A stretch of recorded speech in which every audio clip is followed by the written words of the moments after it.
Angelina Jolie is reportedly preparing to sell her historic LA home as she plans to relocate abroad.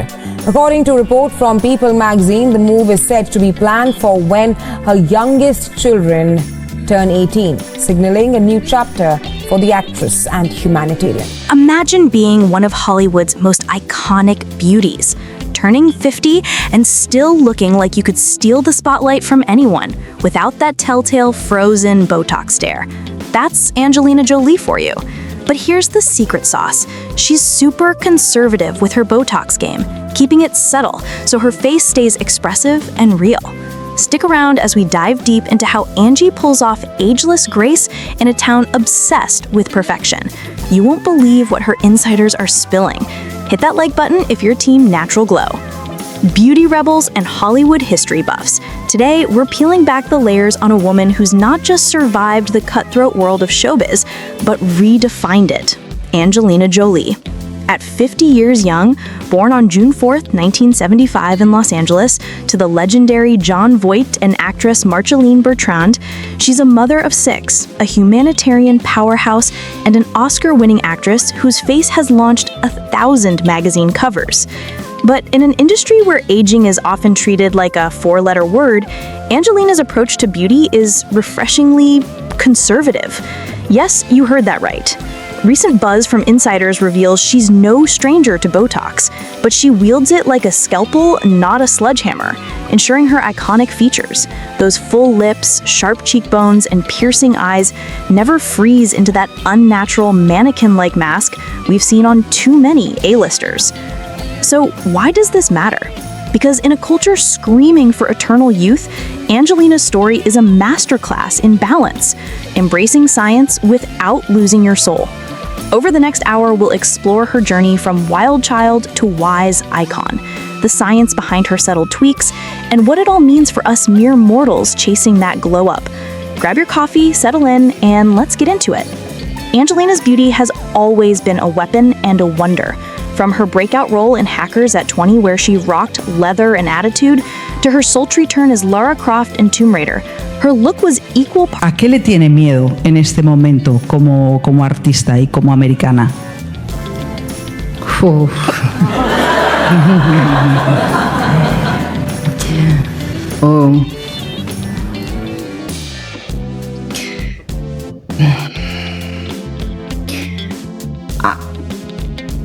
I don't.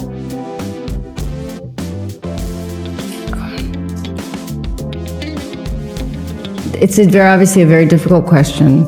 Only to say that I love my country, and but I don't at this time recognize my country. And I think that's. But I've always lived internationally. My family's international, my friends, my life, my worldview is equal, united, international. So anything, anywhere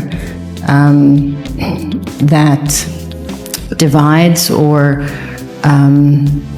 of course, limits personal expressions and freedoms and from anyone, I think is very dangerous. And I think these are such serious times that we have to be careful not to say things casually. So I'll be careful during a press conference, but to say that, of course, like all of you and everyone watching, these are very, very heavy times. We're all living in together. Her look was equal parts danger and allure. But fast forward to 2025, and the conversation isn't about her action hero abs anymore. It's about how she's aging like fine wine in a Botox-saturated vineyard. Sources close to her tell OK Magazine that while she's dabbled in injectables for years, it's all about moderation. She's just very conservative with it so that she never looks frozen-faced. No immobile foreheads or wind-tunnel cheeks here. Instead, it's strategic touches to smooth the edges of time, paired with high-tech laser treatments that promise to keep her radiant for the next decade. Why conservative? Because Angelina knows better than anyone that true beauty isn't static. It's the flicker of emotion in a smile, the crinkle of laugh lines during a heartfelt interview. And trust me, as we unpack this, you'll see why her method is the holy grail for anyone over 40. Let's rewind to the beginning, shall we? Angelina Jolie Voigt entered the world in 1975, inheriting her father's chiseled jawline and her mother's ethereal grace. Growing up in the shadow of Hollywood, her parents' tumultuous divorce when she was just a toddler, young Angie was a force of nature. By her teens, she was modeling for brands like Rolling Stone and even landing spots in music videos for the Rolling Stones themselves. But it was her acting chops that catapulted her. Gia in 1998 earned her a Golden Globe, and suddenly the world couldn't look away from those lips or that stare that could melt steel. Beauty for early Angelina was rebellion. Dyed hair, tattoos snaking up To this film that and a connection to other women in this film that is different than something I'd done before. I hadn't done a film so female. And we also, of course, there are wonderful men in this film, but it's very female and very united with females from different parts of the world, and how we all are very different and go through different experiences, but in the end, we also are more similar than we're not. And I think that's nice. Your kids, what was the best piece of advice when it comes to fashion? Like, what are they telling you? Mom, don't wear that. Or have they given you any fashion advice recently? No, my house is very, everybody to each their own. We're very democratic. Everybody does their own thing, and as long as you're being you, we're good. If you're dressing up to try to impress somebody else or be like somebody else, we'd probably call you out. But if you're you, be you. You be you, yeah. Hair, tattoos snaking up her arms, and a vial of Billy Bob Thornton's blood around her neck, she was the anti-glamour girl in an era of airbrushed perfection. In interviews from the 90s, she spoke candidly about body image struggles, admitting to a brief battle with heroin and self-harm. "I felt like I was ugly," she once told Rolling Stone in 2001, yet Hollywood saw gold. Her role in Girl opposite Winona Ryder won her an Oscar at 21, and with it came the pressure to maintain that exotic allure. As the 2000s rolled in, Angelina's transformation was palpable. Post Mr. and Mrs. Smith in 2005, where she locked lips with Brad Pitt and birthed Brangelina mania, her style shifted from punk to polished. Red carpets became her runway, sleek gowns hugging her 5'8" frame, hair cascading like a waterfall. But whispers of enhancements started early. Rumors swirled about lip fillers. Ironic given her naturally pouty mouth inspired a generation of duck faces. Plastic surgeons speculated in tabloids that she'd augmented her lips in her 20s, but Angelina shut it down. In a 2014 interview with Harper Bazaar, she quipped, "I've never understood the obsession with lips. Mine are just mine." Whether true or not, her confidence sold it. By her 30s, motherhood softened her edges, in the best way. Adopting Maddox from Cambodia in 2002, then Zahara, Pax, Shiloh, born in 2006, and twins Knox and Vivian in 2008, Angelina's life expanded beyond the spotlight. Her humanitarian work with the UNHCR kicked into high gear. By 2001, she'd been named a Goodwill Ambassador. This era marked a pivot. Beauty wasn't just skin deep anymore. In a 2013 Daily Beast piece, she wrote about her double mastectomy after discovering BRCA1 risks, saying, "I choose to focus on the work I still have to do." Post-surgery reconstruction was subtle, empowering, a quiet nod to owning your body on your terms. By entering her 40s, the aging discourse heated up. Hollywood's youth fixation is brutal. Women over 40 get fewer roles, and those who do often face mommy makeover pressure. Angelina, however, leaned in. At the 2014 Oscars promoting Maleficent, her face was luminous, crow's feet faint, skin dewy. Experts like Dr. Anthony Yoon in a 2021 analysis for The Sun pointed to possible fillers and Botox for her smooth forehead, but nothing overt. She addressed rumors head-on in a 2017 Vogue interview. She said, "I don't mind lines on my face. They tell my story." This authenticity, it's her superpower. Yet, as she hit 45, sources hinted at a subtle shift. No more denying the march of time, but why fight it with a sledgehammer when a feather touch works? Them both for Girl Interrupted, and now you're here tonight nominated for this incredible project. What's the biggest difference when you look at your then versus now?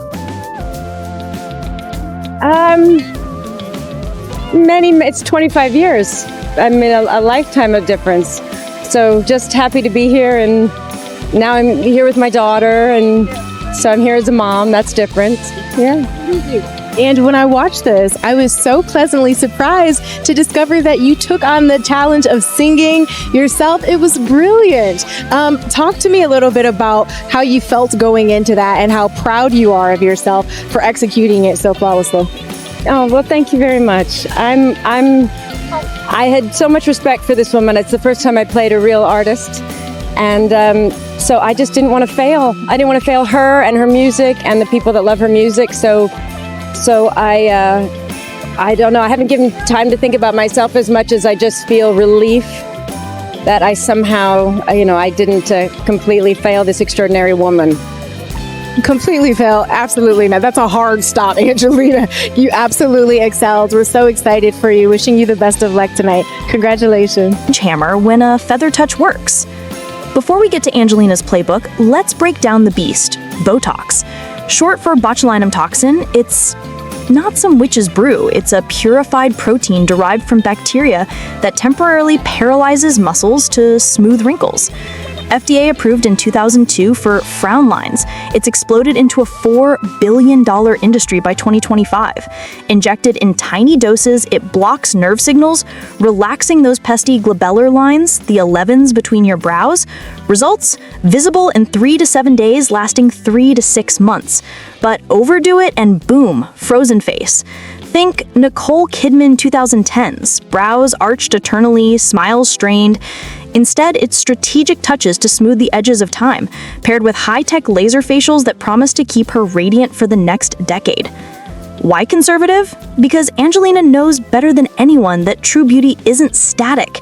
It's the flicker of emotion in a smile, the crinkle of singing opera, so no hesitation, no pressure. You had to sing like the greatest opera singer known in history. Please talk about how you prepared for that.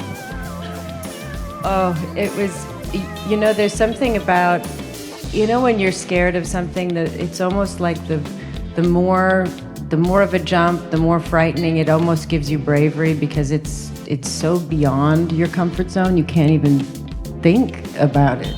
And that was part of this for me. I'd never sung because I don't know about how you all feel, but we've all had moments. I had somebody once in my life tell me I couldn't sing, or kind of be a little dismissive when I was singing once, and it really shut me down. I never told anybody, but it was a part of my life that I just blocked.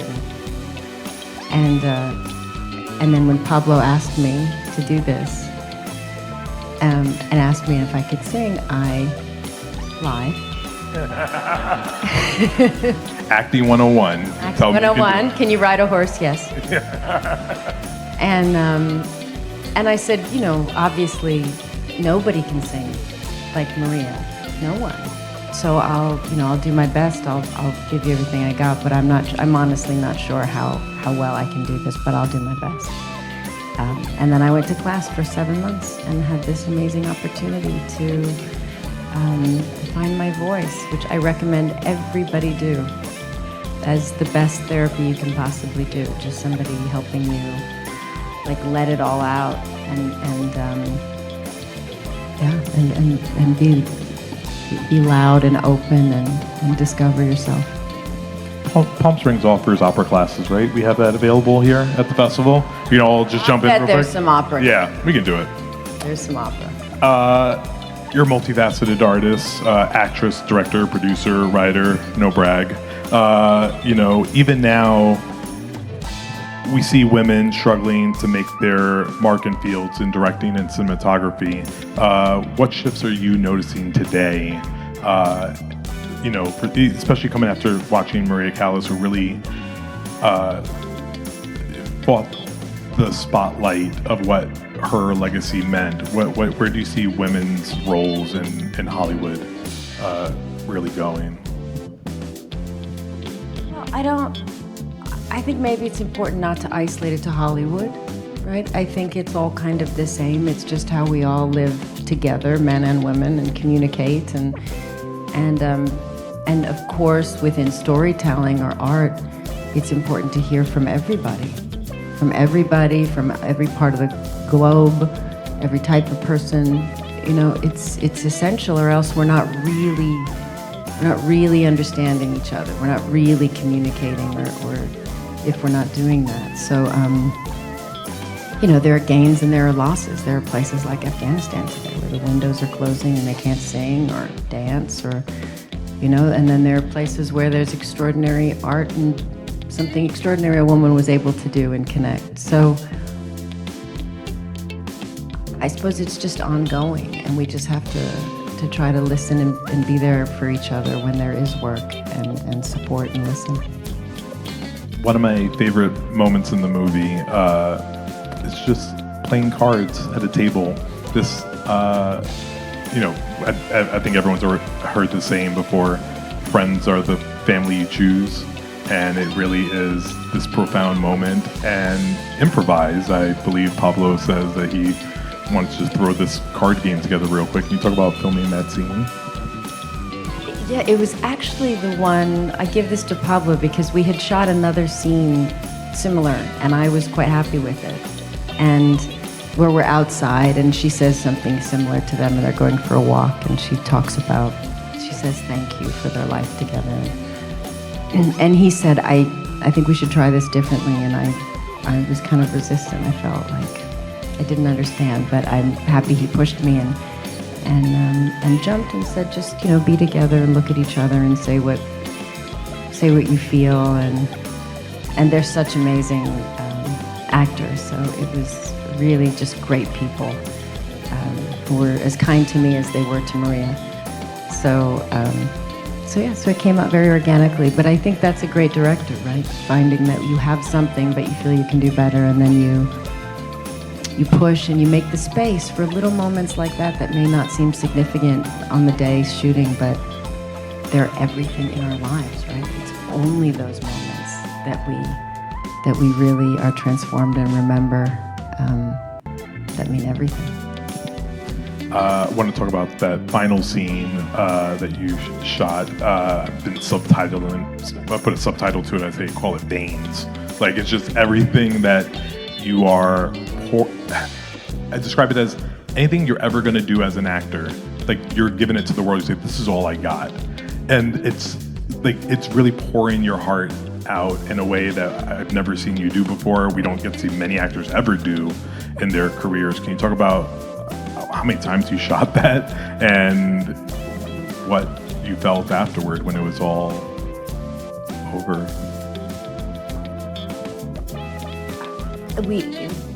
We shot it last, and joked because literally Pablo kept it was off the floor.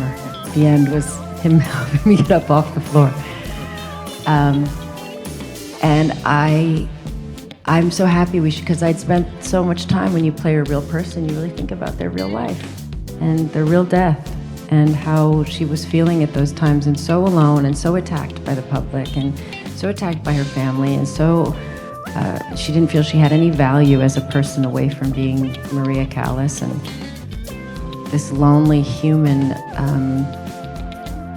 kind of reaching and questioning. And Visi d'arte is I live for art.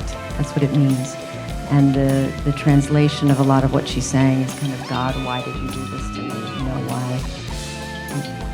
Why?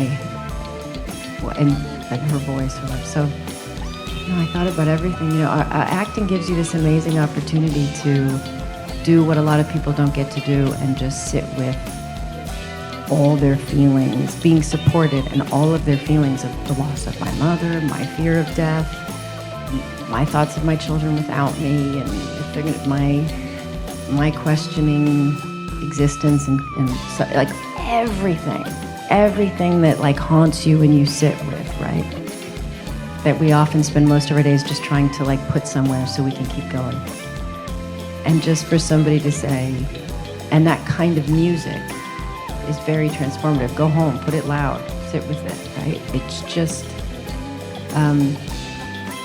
so to let it all out and then see what comes was a little frightening, but an amazing thing to be able to connect to and do. And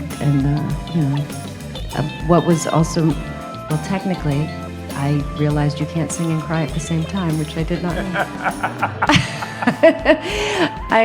as soon as I really practiced the singing and I was so ready and I did all my rehearsals. And then as soon as I really started crying, everything shut. You can't. But that's the struggle you see of trying to push past it. And my sons were on set working as ADs. So the most beautiful thing about this was, at first it shocked me because I realized when I did my first heavy scenes and they came in the room, I don't cry like that in front of my children, right? None of us do. None of us show the people that love us the deepest level of our grief, ever. So to do that, and then to have them see it, and to, and then there's some line we had to cross. They had to see it. They had to understand something about their mother, and that I was still going to get up off that floor.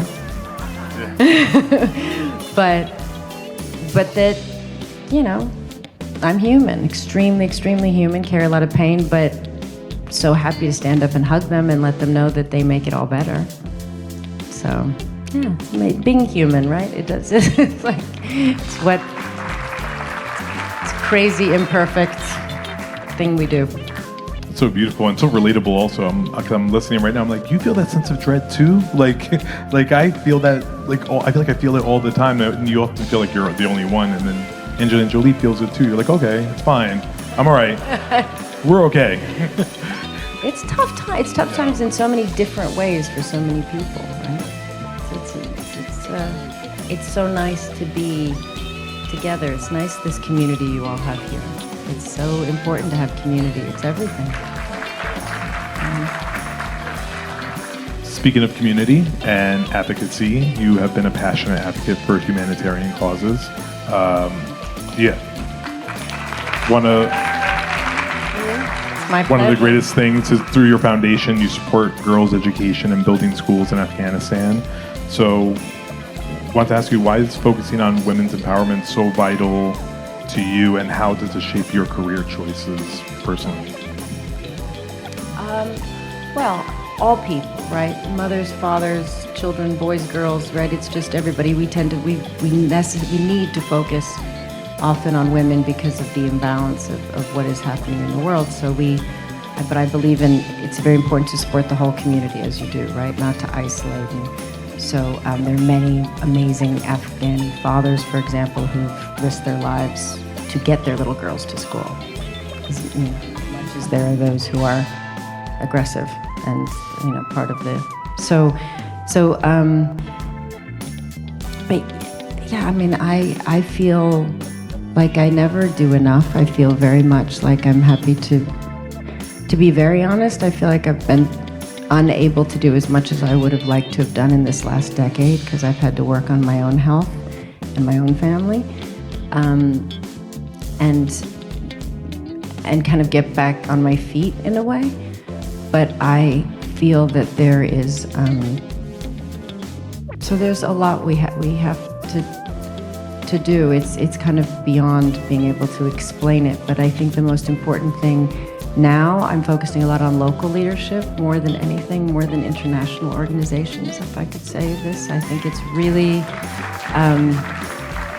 I think it's kind of the missing piece in many ways. There's been so much focus on people coming in to kind of give assistance their way, through them, to somebody with the lived experience, instead of the support and trust to have the extraordinary local organizations and leadership to just be able to be completely independent and strong and supported. So I'm spending a lot more time. My project in Cambodia is all locally led, has been for a very long time, and it's because of all the extraordinary Cambodian people that it works well, not me. So we are in difficult times, as many times in history, but I think listening to each other and listening to people and not assuming to know is probably the most important thing we can all do right now. Thank you. My final question to you is, everything you do on screen obviously is incredible, and I think it really speaks to something about the importance of allyship in a significant way. We talk about supporting women, and obviously we have the Angelina Jolies that are here to uplift many in this business, and not just this business, throughout the world. But then you have the Pablo Larraíns that direct the movie, such as Maria. You have Ed Lockmans who shoot Maria so beautifully and so gorgeous. And there are many people that want to get into this business that need to find their advocates, the ones that are going to put them in the best light. What is your message to young actresses today that are looking at you or watch Maria and say, I want to do that one day. I want to take opera for 7 months and then just be great at it afterward.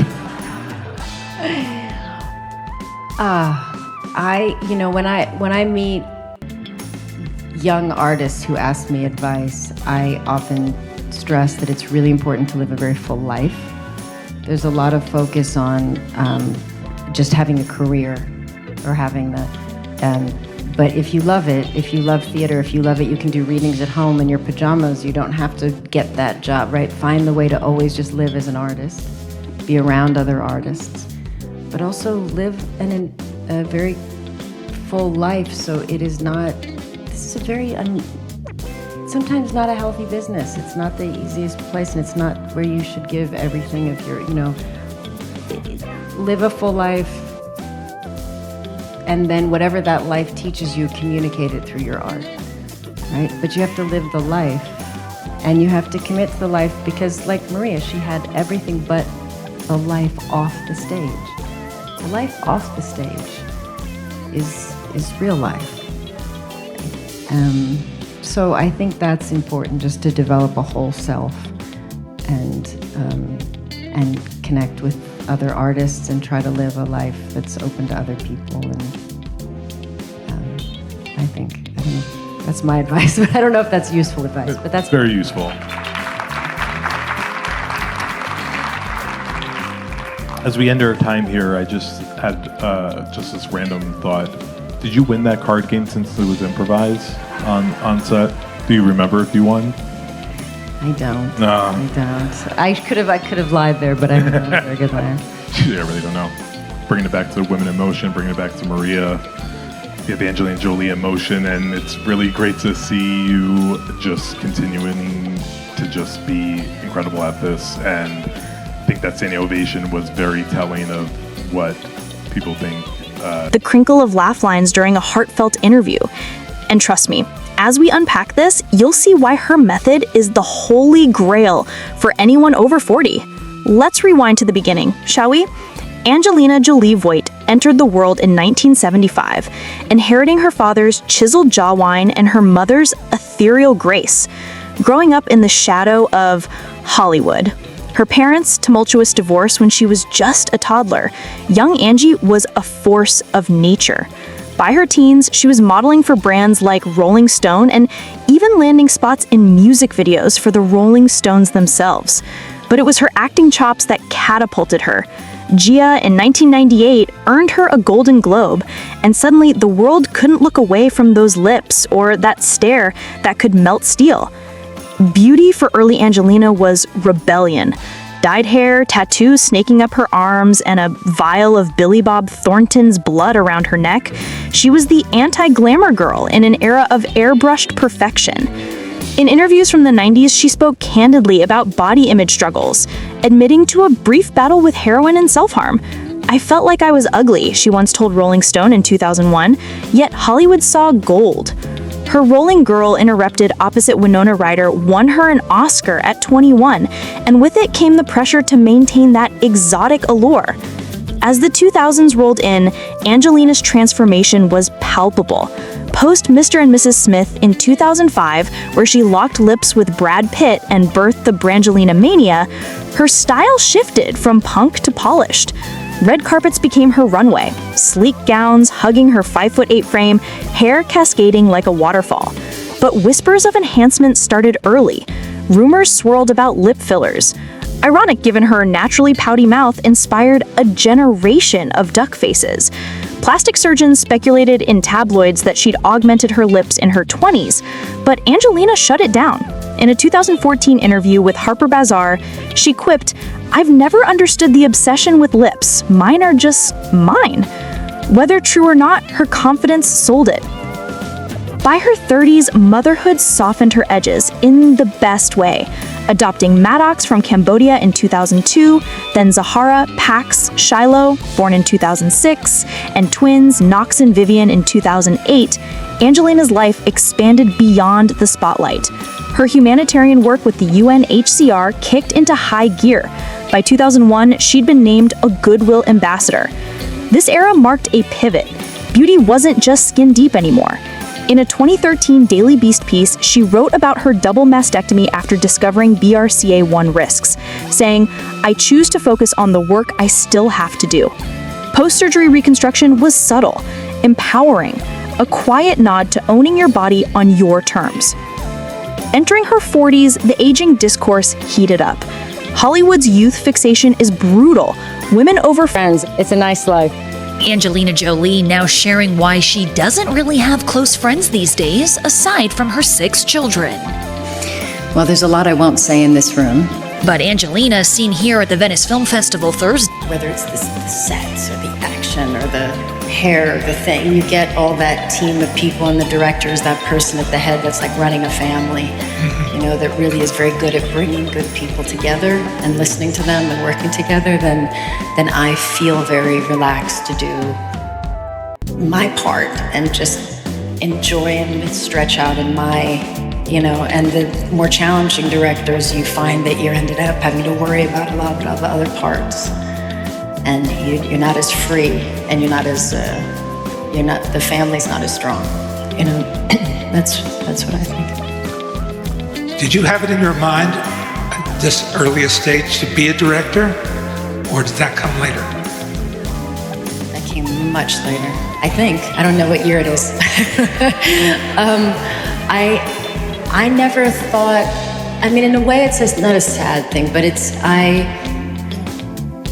was told when I was young, you could act, you could model, you could do, nobody ever said to me, you could be a lawyer, you could be a writer, you could be right? So I kind of, for as much as it's nice that I was supported to do this, I was never really supported to do anything else. So it took me a very long time to try to write and discover I could. And then because I'd written something, I ended up directing it. But I never had the nerve to think of myself as a director. So it took me a while. How was the experience of being nominated for and then winning the Academy Award?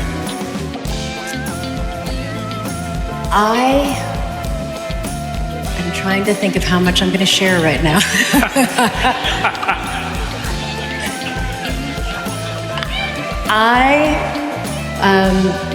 When I was little, my parents divorced. My mom was home with 2 little kids. My mom's dream was to be an actor. I believe my mother's dream was to be an actress, probably why she took her to the theater in Chicago all the time. And my mother used to tell me a story that when she was in her 20s, because she had me, she was very young, she was divorced to a very famous man and she was home with her babies in an apartment watching him win an Oscar with the other woman. Mm-hmm. And it was kind of just a part of our family history. Yeah. And I remembered thinking that she was there for me and my brother, and that was the choice she made, and how she must have felt on that night always really stuck with me. Mm-hmm. So to have that moment to get off that stage and call her and say, it's yours, and I gave it to her, was like one of the best moments for me in my life. So that's the best story I've ever heard about winning an Oscar, I think. And it's a great performance. It deserves that. You just told me just a few minutes ago that you turned down Lara Croft Tomb Raider. Are you glad you did it? Very glad I did it. Yes, I'm very glad I did it. I may never have gone to Cambodia. I may never have met my son. I may never have started. I mean, this would be the film that would change. I would learn so much about I admittedly came smoking 2 packs a day and completely had to change my health and my life, and discovered that I could do things I didn't know I could do, and I met a lot of lifelong friends that it would change everything. That film that at first, because I'd seen the video game and I was, at that time, I was almost offended.